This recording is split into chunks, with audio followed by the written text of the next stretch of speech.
This clip I'm about to show you is crazy. Watch it. Here's public broadcast.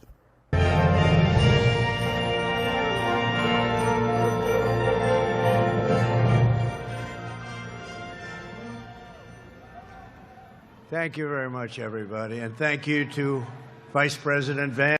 And here's Fox News adding cheers.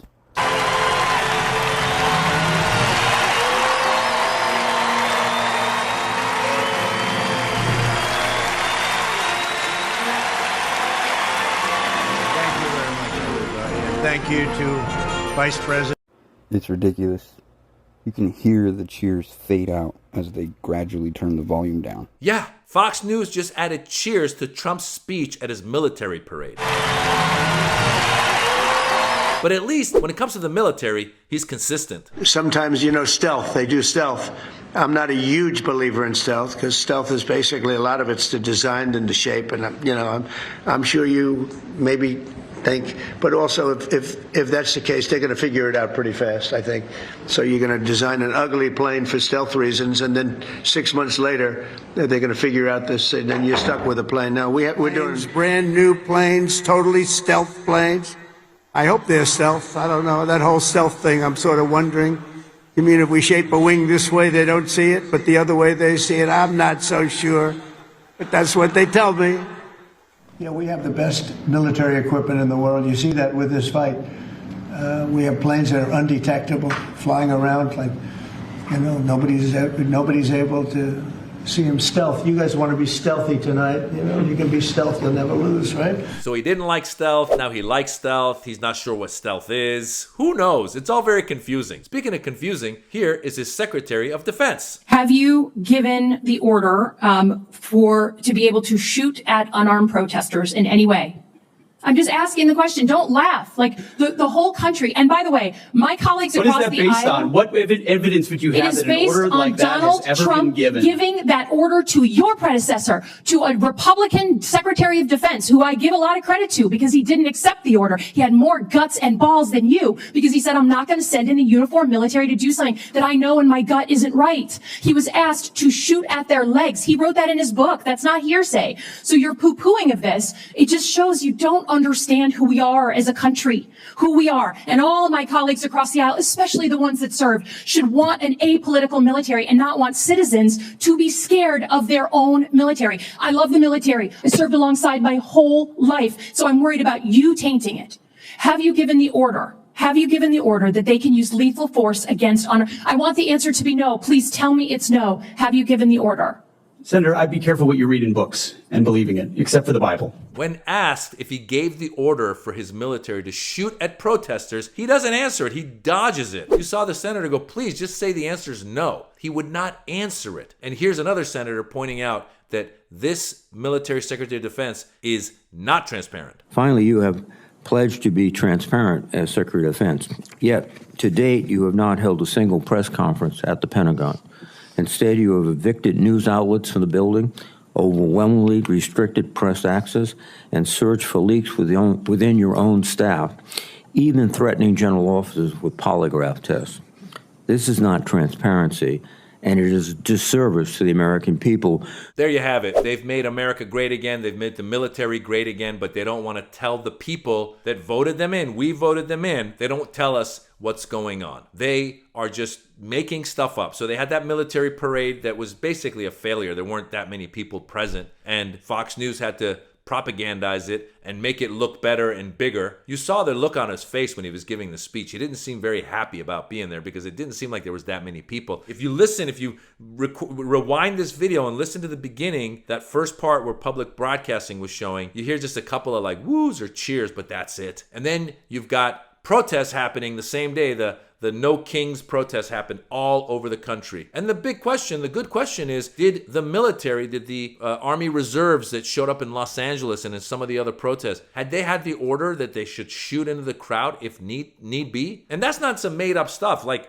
Senator Slotkin was saying, that's something that the Secretary of Defense, Esper, who was his previous Secretary of Defense, had said that when the protests happened in 2020 and he went out there with that upside down Bible in DC, that he'd given the order for them to shoot into the crowd. I think it was Esper. It might have been his previous one, but I'm pretty sure it was Esper. And he said, no, I did not. I said, no, we can't shoot at our protesters. Remember Kent State, where the army shot at protesters and killed them? So having the army show up at protests is just not a good idea. And California did not ask for the military, the army reserves, nor did they ever ask for the Marines to show up. They've deployed the Marines to California to squash the protests, which were mostly peaceful protests, and then a few riots broke out. And the truth is, LAPD has a multi-billion-dollar budget. Like they could handle these protests if need be. And if they need be, they could call in the army. They could call in the reserves. But they didn't ask for it. Governor Newsom didn't ask for it. Mayor Bass didn't ask for it. And really the bigger threat right now in Los Angeles are these ICE raids where they're just showing up in different places and they're going into restaurants and they're going to Oxnard where there are people picking fruits, picking strawberries, and they're just arresting them and leaving farm workers without employees. Even Donald Trump admitted that that was an issue. He said,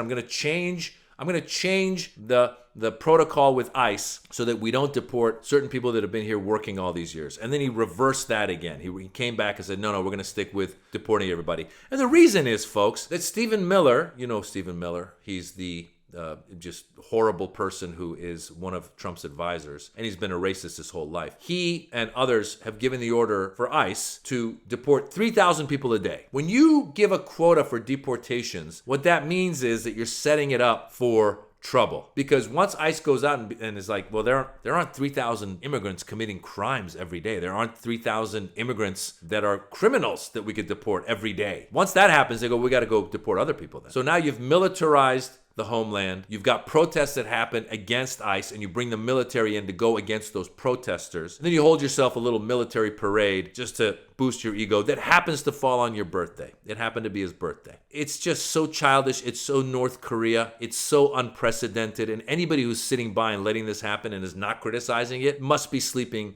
at the wheel. Because this is how we end up in authoritarianism. This is how we flex our muscle. Once you have that internal police, right now ICE is basically the Gestapo of the United States. They can go with masks and just take people off the streets. Oh, you got a tan? Let's go. Oh, you dared criticize the killing of Palestinians in Gaza? Let's go. Let's just go. That's the country we're living in right now. And they're getting away with it. And they're ignoring anytime a court says you guys are wrong in what you did. They're ignoring it. They're ignoring it. And then they're trying to spin it with Fox News adding cheers. How sad.